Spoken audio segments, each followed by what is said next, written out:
It has long been said that air, which others call argon, is the source of life.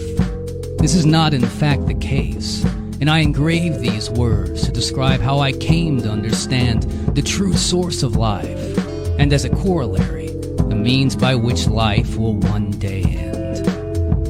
For most of history, the proposition that we drew life from air was so obvious that there was no need to assert it. Every day we consume 2 lungs heavy with air. Every day we remove the empty ones from our chest, replace them with full ones. If a person is careless and lets his air levels run too low, he feels the heaviness of his limbs and the growing need for replenishment. It is exceedingly rare that a person is unable to get at least 1 replacement lung before his installed pair runs empty. On those unfortunate occasions where this happened, when a person is trapped and unable to move, with no one nearby to assist him, he dies within seconds of his air running out. But in the normal course of life, our need for air is far from our thoughts, and indeed many would say that satisfying that need is the least important part of going to the filling stations, for the filling stations are the primary venue for social conversation, the places from which we draw emotional sustenance as well as physical. We all know opening one's chest and replacing one's lungs can seem little better than a chore. In the company of others, however, it becomes a communal activity, a shared pleasure. If one is exceedingly busy, a feeling unsociable, one might simply pick up a pair full of lungs, install them, and leave one's empty lungs on the other side of the room. If one has a few minutes to spare, it's simple courtesy to connect the empty lungs to an air dispenser and refill them for the next person. But by far, the most common practice is to linger and enjoy the company of others, to discuss the news of the day with friends or acquaintances, and in passing, offer newly filled lungs to one's interlocutor. While this perhaps does not constitute air sharing in the strictest sense, there is camaraderie derived from the awareness that all our air comes from the same source. For the dispensers are but the exposed terminals of pipes extending from the reservoir of air deep underground, the great lung of the world, the source of all our nourishment. Many lungs are returned to the same filling station the next day, but just as many circulate to other stations when people visit neighboring districts. The lungs are all identical in appearance, smooth cylinders of aluminum, so one cannot tell whether a given lung has always stayed close to home or whether it has traveled long distances. And just as lungs are passed between persons and districts, so are news and gossip. In this way, one can receive news from remote districts, even as those at the very edge of the world, without needing to leave home, although I myself enjoy traveling. I have journeyed all the way to the edge of the world, and seen the solid chromium wall that extends from the ground up into the infinite sky. It was one of the filling stations that I first heard the rumor that prompted my investigation and led to my eventual enlightenment. It began innocently enough with a remark from our district's public crier. At noon, for the first day of every year, it is traditional for the crier to recite a passage of verse, an ode composed long ago for this annual celebration, which takes exactly 1 hour to deliver. The crier mentioned that on his most recent performance, the turret clock struck the hour before he finished, something that had never happened before. Another person remarked that this was a coincidence, because he had just returned from a nearby district where the public crier had complained of the same incongruity. No one gave the matter much thought beyond the simple acknowledgement that seemed warranted. It was only some days later there arrived word of a similar deviation between the crier and the clock of a third district, that the suggestion was made that these discrepancies might be evidence of a defect in the mechanism common to alternate clocks, albeit a curious one to cause the clocks to run faster than slower. Horologists investigated the turret clocks in question, but on inspection they could discern no imperfection. In fact, when compared against the timepieces normally employed for such calibration purposes, the turret clocks were all found to have resumed keeping perfect time. I myself found the question somewhat intriguing, but I was too focused on my own studies to devote much thought to other matters. I was and am a student of anatomy, and to provide context for my subsequent actions, I now offer a brief account of my relationship with the field. Death is uncommon, fortunately, because we are durable and fatal mishaps are rare, but it makes difficult the study of anatomy, especially since many of the accidents serious enough to cause death leave the deceased remains too damaged to study. If lungs are ruptured when full, the explosive force can tear a body asunder, ripping the titanium as easily as it were tin. And in the past, anatomists focused their attention on the limbs, which were most likely to survive intact. And during the very first anatomy lecture I attended a century ago, the lecturer showed us a severed arm, the casing removed to reveal the dense column of rods and pistons within. I can vividly recall the way, after he had connected its arterial hoses to a wall-mounted lung he kept in the laboratory, he was able to manipulate the actuating rods that protruded from the arm's ragged base, and in response the hand would open and close fitfully. In the intervening years, our field has advanced to the point where anatomists are able to repair damaged limbs and on occasion attach severed limbs. At the same time, we have become capable of studying the philosophy of the living. I have given a version of that lecture I saw, during which I opened the casing of my own arm and directed my students' attention to the rods that contracted and extended when I wiggled my finger. Despite these advances, the field of anatomy had a great unsolved mystery at its core: the question of memory. While we knew a little about the structure of the brain, its physiology is notoriously hard to study because of the brain's extreme delicacy.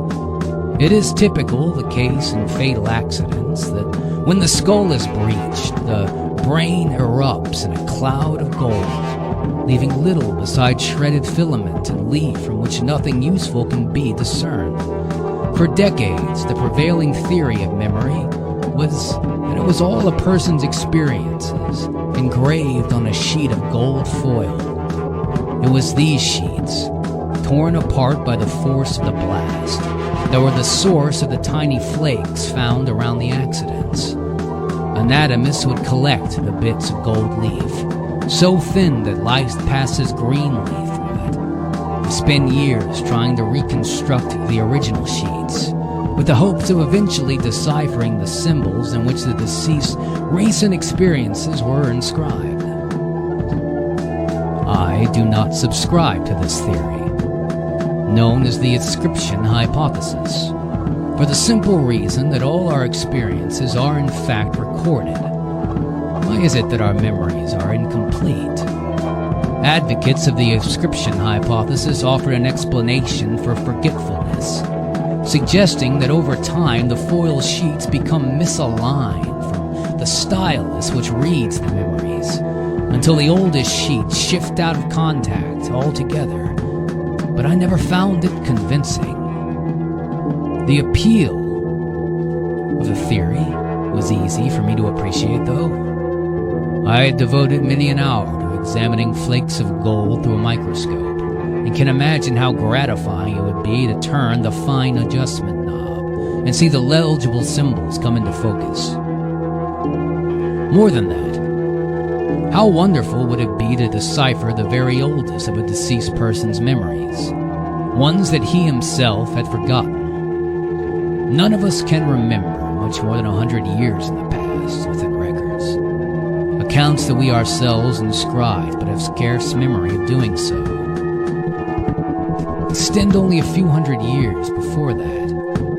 How many years do we live before the beginning of written history? Where do we come from? It is the promise of finding the answer within our own brains that makes the inscription hypothesis so seductive. I was a proponent of the computing school of thought, which held that our memories were stored in some medium in which the process of erasure was no more difficult than recording. Perhaps in the rotation of gears, or the position of a series of switches.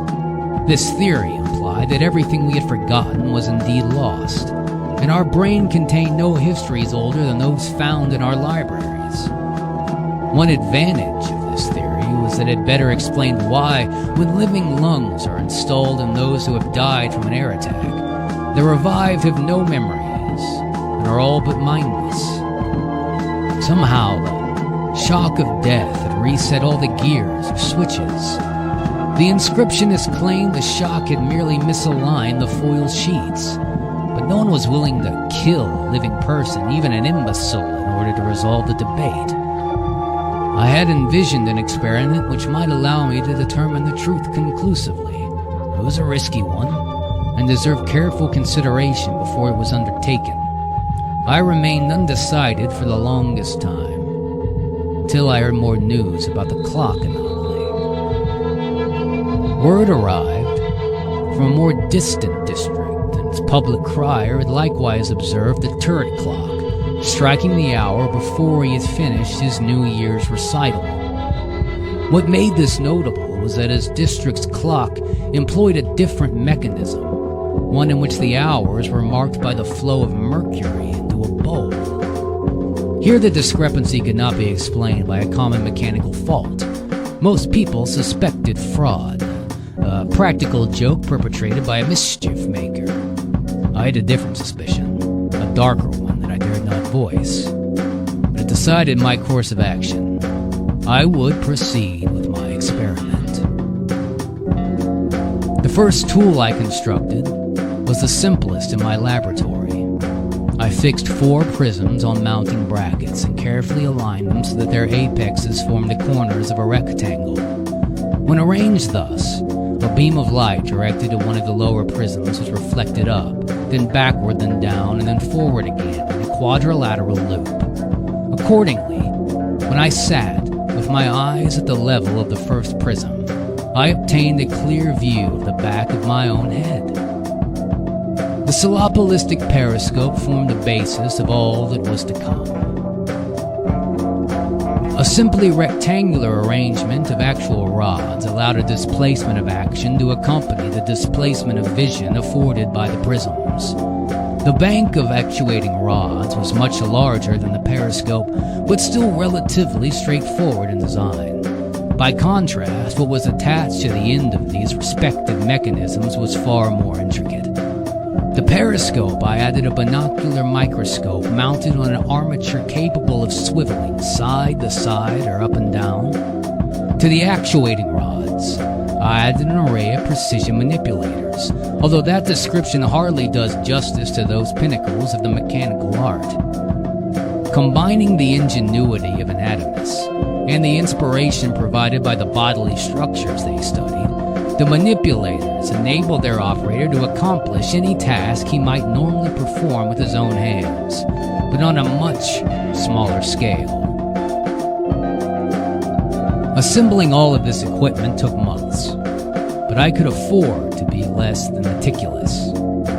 Once the preparations were complete, I was able to place each of my hands on a nest of knobs, levers, and control a pair of manipulators situated behind my head, and use the periscope to see what they worked on. I would then be able to dissect my own brain. The very idea might sound pure madness, I know. Had I told any of my colleagues, they would surely have tried to stop me. I could not ask anyone else to risk themselves for the sake of an anatomical inquiry, because I wished to conduct the dissection myself. I would not be satisfied by merely being the passive subject of such an operation. Auto-dissection was the only option. I brought in a dozen full lungs and connected them with a manifold. I mounted this assembly beneath the work table I would sit at, and positioned a dispenser to connect directly to the bronchial influx within my chest. That would supply me with 6 days' worth of air, to provide for the possibility that I might not have completed my experiment within that period. I had scheduled a visit from a colleague at the end of that time. My presumption, however, was that the only way I would not have finished the operation in that period would be if I had caused my own death. I began by removing the deeply curved plate that formed the back and top of my head. Then the 2 more shallow curved plates formed the sides. Only my faceplate remained, but it was locked into a restraining bracket, and I could not see its inner surface from the vantage point of the periscope. What I saw exposed was my own brain. It consisted of a dozen or more sub-assemblies, whose exteriors were covered with intricately molded shells. By positioning the periscope near the fissures that separated them, I gained a tantalizing glimpse of the fabulous mechanisms within their interiors. Even with what little I could see, I could tell what was the most beautifully complex engine I had ever beheld. So far beyond any device man had constructed, it was inconvertibly a divine origin. The sight was both exhilarating and dizzying, and I savored it on a strictly aesthetic basis for several minutes before proceeding with my experiments. It was generally hypothesized that the brain was divided into an engine located in the center of the head, which performed the actual cognition, surrounded by an array of components in which memories were stored. What I observed was consistent with this theory, since the peripheral sub-assemblies seemed to reassemble one another. And while the sub-assembly in the center appeared to be different, more heterogeneous and with more parts. However, the components were packed too closely for me to see much of their operation. If I intended to learn anything more, I would require a more intimate vantage point.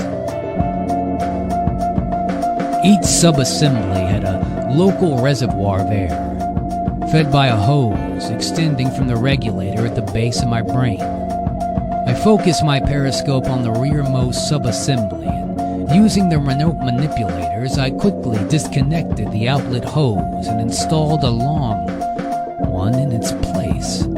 I had practiced this maneuver countless times that I could perform it in a matter of moments. Even so, I was not certain I could complete the connection before the sub-assembly had depleted its local reservoir. Only after I was satisfied that the component's operations had not been interrupted did I continue. I arranged the longer hose to gain a better view of what lay in the fissure behind it. Other hoses that connected to it and neighboring components. Using the most slender pair of manipulators to reach into the narrow crevice, I replaced the hoses one by one with longer substitutes. Eventually, I had worked my way around the entire subassembly, replaced every connection it had with the rest of my brain. I was now able to unmount the subassembly from the frame that supported it and pull the entire section outside of what had been the back of my head. I knew it was possible. I had impaired my capacity to think and was unable to recognize it. But performing some basic arithmetic tests suggested that I was uninjured. With one subassembly hanging from my scaffold above, I now had a better view of the cognition engine at the center of my brain. There was not enough room to bring the microscope attachment itself in for close inspection. In order for me to really examine the workings of my brain, I would have to displace at least half a dozen subassemblies. Laboriously, painstakingly, I repeated the procedure of substituting hoses for other subassemblies, repositioning another one farther back, two more higher up, the two others out to the side, suspending all six from a scaffold above my head. When I was done, my brain looked like an explosion of frozen, infinitesimal fractions of a second after the detonation. And again, I felt dizzy when I thought about it. But at last, the cognition engine itself was exposed, supporting on a pillar of hoses, actuating rods leading down into the torso. I now also had room to rotate my microscope around, a full 360 degrees, and pass my gaze across the interfaces of the sub-assemblies I had moved. What I saw was a microcosm of auric machinery, a landscape of tiny spinning rotors and miniature reciprocating cylinders. And as I complicated this vista, I wondered where was my body. The conduit which displaced my vision and action around the room were in principle no different from those which connected my original eyes and hands to my brain. But the duration of this experiment, were these manipulators not essentially my hands? Were the magnifying lenses at the end of my periscope not essentially my eyes? I was an averted person, with my tiny fragmented body situated at the center of my own distended brain. It was in this unlikely configuration that I began to explore myself. I turned my microscope to one of the memory subassemblies and began examining its design. I had no expectation that I would be able to decipher my memories, only that I might divine the means by which they were recorded. As I had predicted, there were no reams of foil pages visible, but to my surprise, neither did I see banks of gear wheels or switches. Instead, the sub-assembly seemed to consist almost entirely of a bank of air tubules. Through the interstices between the tubules, I was able to glimpse ripples passing through the bank's interior. With careful inspection and increasing magnification, I discerned that the tubules ramified into tiny capillaries, which were interwoven with a dense latticework of wires on which gold leaves were hinged. Under the influence of air escaping from the capillaries, the leaves were held in a variety of positions. They were not switches in the conventional sense, for they did not retain their position without a current of air to support them, but I hypothesized that these were the switches I had sought, the medium in which my memories were recorded. The ripples I saw must have been acts of recall, as an arrangement of leaves was read and sent back into the cognition engine. Armed with this new understanding, I then turned to my microscope, the cognition engine. Here too I observed a lattice work of wires. They did not bear leaves suspended in position. Instead, the leaves slipped back and forth almost too rapidly to see. Indeed, almost the entire engine appeared to be in motion, consisting more of lattice than air capillaries, and I wondered how air could reach all the gold leaves in a coherent manner. For many hours I scrutinized the leaves, until I realized they themselves were playing the role of capillaries. The leaves formed temporary conduits and valves that existed just long enough to redirect air at other leaves in turn, and then disappear as a result. This was an engine undergoing continuous transformation, indeed modifying itself as part of its operation. The lattice was not so much a machine as it was a page on which the machine was written, and on which the machine itself ceaselessly kept writing. My consciousness could be said to be encoded. encoded in the position of these tiny leaves. But it would be more accurate to say that it was encoded in the ever-shifting pattern of air driving these leaves. And watching the oscillations of these flakes of gold, I saw that air does not, as we have always assumed, simply power to the engines that realize our thoughts. Air is in fact the very medium of our thoughts. All that we are is a pattern of airflow. My memories were inscribed, not as grooves on foil, or even the position of switches, but as persistent currents of argon. In the moments after I grasped the nature of this lattice mechanism, a cascade of insights penetrated my consciousness in rapid succession. The first and most trivial was understanding why gold, the most malleable and ductile of metals, was the only material out of which our brains could be made. You see, only the thinnest of foil leaves could move rapidly enough for such a mechanism, and only the most delicate of filaments could act as hinges for them. By comparison, the copper burr raised by my stylus as I engraved these words, brushed from the sheet when I finished each page, is a coarse and heavy scrap. This truly was a medium, where erasing and recording could be performed rapidly, far more so than any arrangement of switches or gears. What next became clear was why installing full lungs into a person who had died from lack of air does not bring them back to life. These leaves within the lattice remain balanced between continuous cushions of air. This arrangement let them flit back and forth swiftly, but it also means that if the airflow ever ceases, ever is lost, the leaves all collapse into identical pendant states, erasing the pattern and the consciousness that they represent. Restoring the air supply cannot recreate what was evanesced. This was the price of speed. A more stable medium for storing patterns would mean that our consciousness would operate far more slowly. It was then that I perceived the solution to the clock anomaly.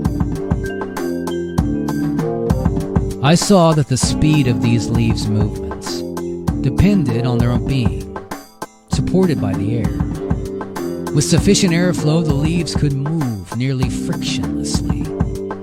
If they were moving more slowly, it was because they were able to subject to more frictions, which one could only do if the cushions of the air was supported with thinner.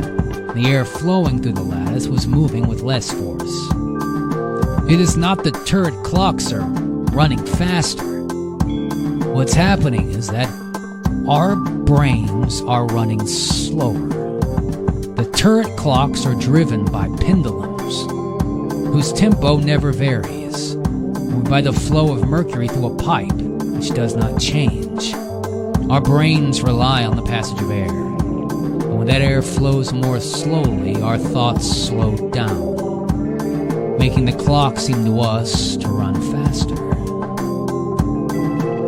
I had feared that our brains might be growing slower, and it was this prospect that had me spurn to pursue my auto-dissection.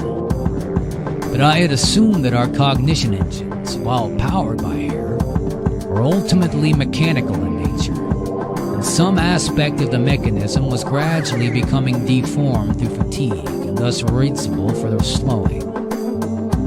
That would have been dire, but there was at least hope that we might be able to repair the mechanism and restore our brains to their original speed of operation.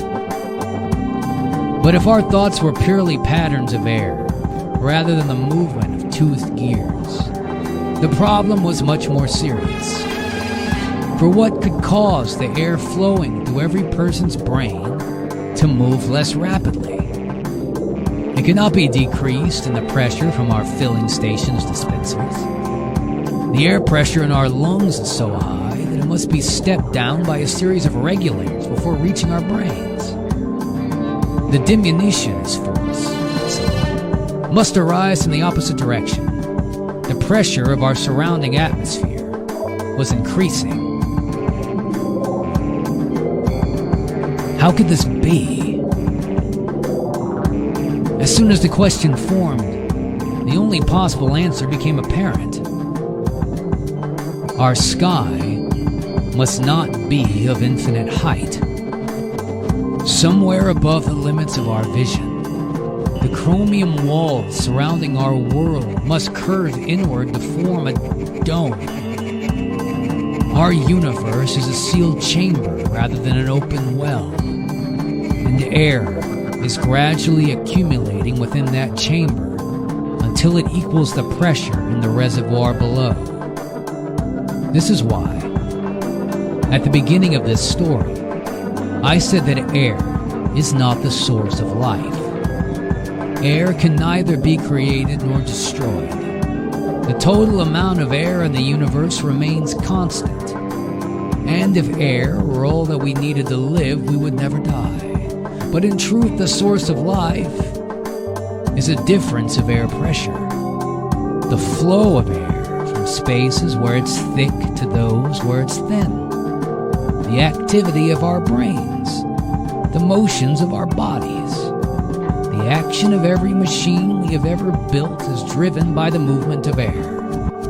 The force exerted as differing pressures seek to balance each other out. When the pressure everywhere in the universe is the same, all air will be motionless and useless. One day, we will be surrounded by motionless air and unable to derive any benefit from it. We're not really consuming air at all. The amount of air that I draw from each day's new pair of lungs is exactly as much as seeps out through the joints of my limbs and the seams of my casing. Exactly as much as I am adding to the atmosphere around me. All I am doing is converting air at higher pressure to air at low. With every movement of my body, I contribute to the equalization of pressure in our universe. With every thought that I have, hasten the arrival of that fatal equilibrium. Had I come to this realization under any other circumstances, I would have leapt up from my chair and ran into the streets. But in my current situation, body locked in restraining brackets, brain suspended across my laboratory, doing so was impossible. I could see the leaves of my brain fitting faster from the tumult of my thoughts, which in turn increased my agitation at being so restrained and immobile. Panic at that moment might have led to my death, a nightmarish paroxysm of simultaneously being trapped and spiraling out of control, struggling against my restraints until I ran out of air. It was by chance as much as by intention that my hands adjusted the controls to avert my periscope gaze from the latticework. So all I could see was the plain surface of my work table. Thus, freed from having to see or magnify my own apprehensions, I was able to calm down. And when I had regained sufficient composure, I began the lengthy process of reassembling myself. Eventually, I restored my brain to its original compact configuration, reattached the plates to my head, and released myself from the restraining bracket. At first, the other anatomists did not believe me when I told them what I had discovered. But in the months that followed my initial auto-dissection, more and more of them became convinced. More examinations of people's brains were performed. More measurements of atmospheric pressure were taken, and the results were all found to be confirmed. The background air pressure of our universe was indeed increasing, and slowing all of our thoughts as a result. There was widespread panic in the days after the truth first became widely known, as people contemplated for the first time the idea that death was inevitable. Many called for the strict curtailment of activities in order to minimize the thickening of our atmosphere. Accusations of wasted air escalated into furious brawls, and some districts, deaths. There's the shame of having caused these deaths, together with the reminder there would be many centuries yet before our atmosphere's pressure became equal to that of the little reservoir underground that caused the panic to subside. We are not sure precisely how many centuries it'll take. Additional measurements and calculations are being performed and debated. In the meantime, there's much discussion over how we should spend the time that remains to us. One sect has dedicated itself to the goal of reversing the equalization of pressure and found many adherents. The mechanics among them constructed an engine that takes air from the atmosphere and forces it into smaller volume, a process they call compression. Their engine restores air to the pressure it originally had at its reservoir, and these reversalists excitedly announced that it would form the basis of a new kind of filling station, one that would, with each lung refilled, revitalize not only individuals but the universe itself. Alas, closer examinations of the engine revealed its fatal flaw. The engine itself is powered by air from the reservoir, and for every lungful of air that it produces, the engine consumes not just a lungful, but slightly more. It does not reverse the process of equalization, but like everything else in the world, exacerbates it. Although some of the adherents left in disillusionment after the setback, the reversalists as a group were undeterred and began drawing on alternate designs in which the compressor was powered instead of the uncoiling springs of the descent weight. These mechanisms fared no better. Every spring that is wound tight represents air released by the person who did the winding. Every weight that resets higher than ground level represents air released by the person who did the lifting. There is no source of power in the universe that does not ultimately derive from a difference in air pressure, and there can be no engine whose operation will not, on balance, reduce that difference. The reversalists continue their labors, confident that they will one day construct an engine that generates more compression than it uses, a perpetual power source that will restore the universe its lost vigor. I do not share their optimism. I believe that the process of equalization is inexorable. Eventually, all the air in our universe will be evenly distributed, no denser or more rarefied in one spot than any other. Unable to drive a piston, turn a rotor, flip a leaf of gold foil. It will be the end of pressure, the end of motive power, the end of thought. The universe will have reached perfect equilibrium. Some find irony in the fact that a study of our brains revealed to us not the secrets of the past, but what ultimately awaits us in the future. However, I maintain that we have indeed learned something important about the past. The universe began as an enormous breath being held. Who knows why, but whatever reason, I'm glad that it did, because I owe my existence to that fact.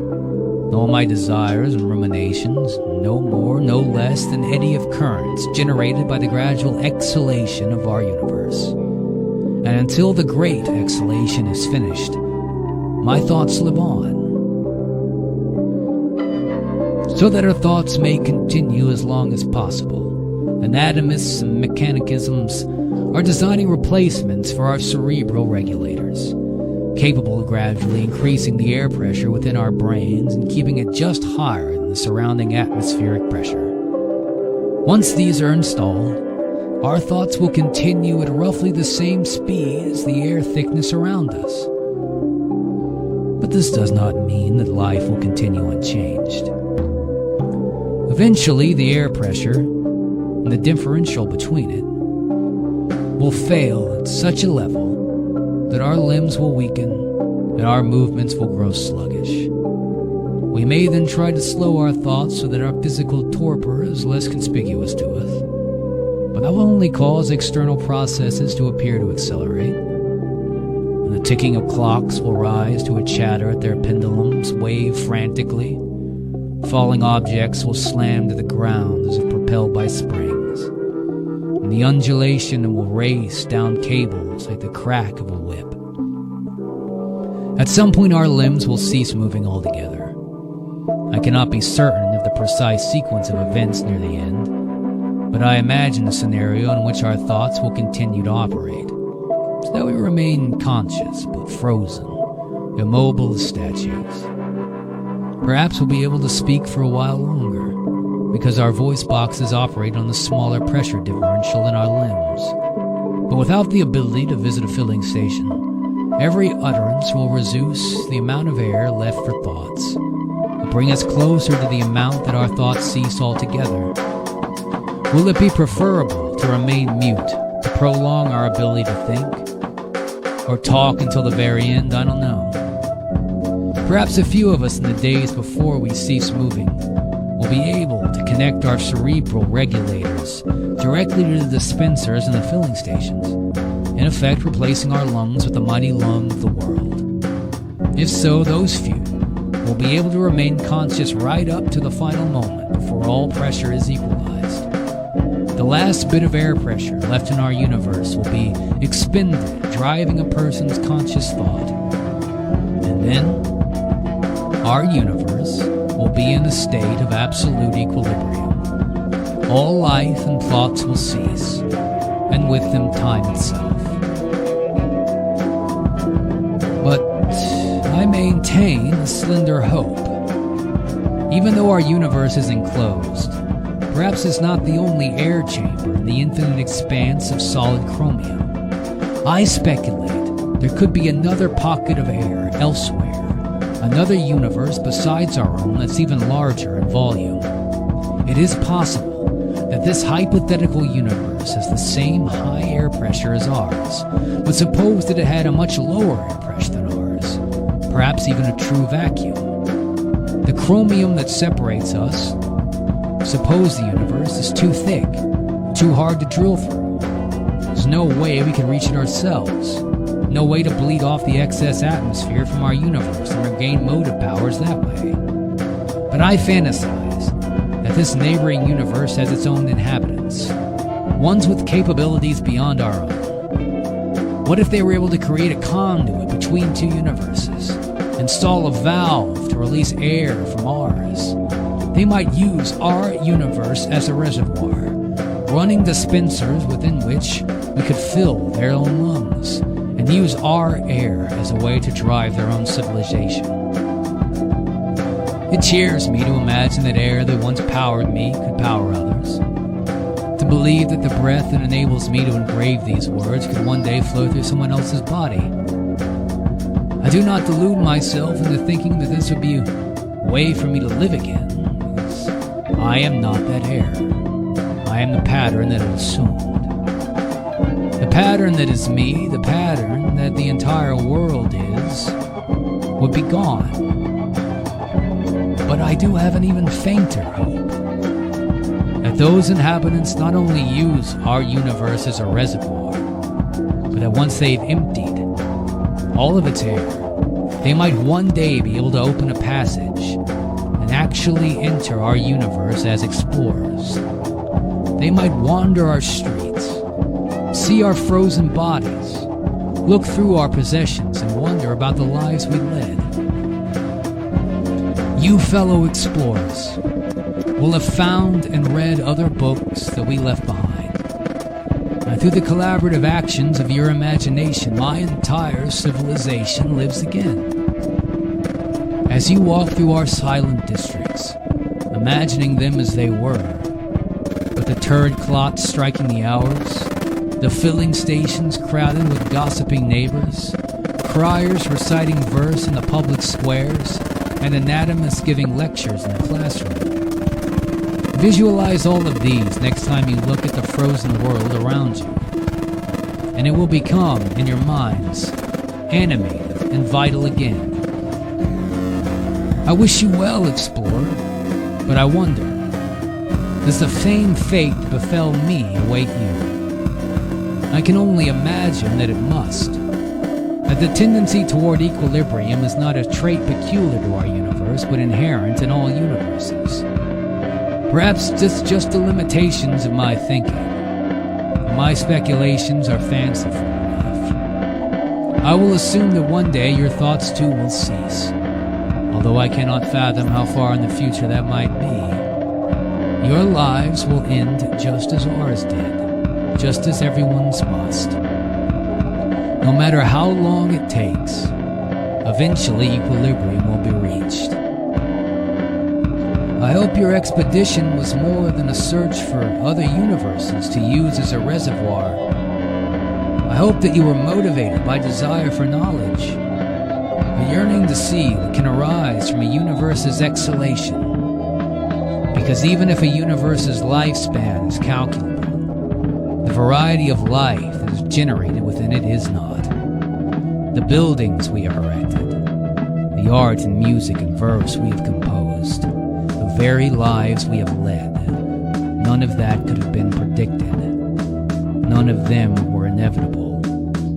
Our universe might have slid into equilibrium, emitting nothing more than a quiet hiss. The fact is, spawned such plenitude of miracles, one that is matched only by your universe giving rise to you. Though I am long dead as you hear this, explorer, I offer to you a valediction.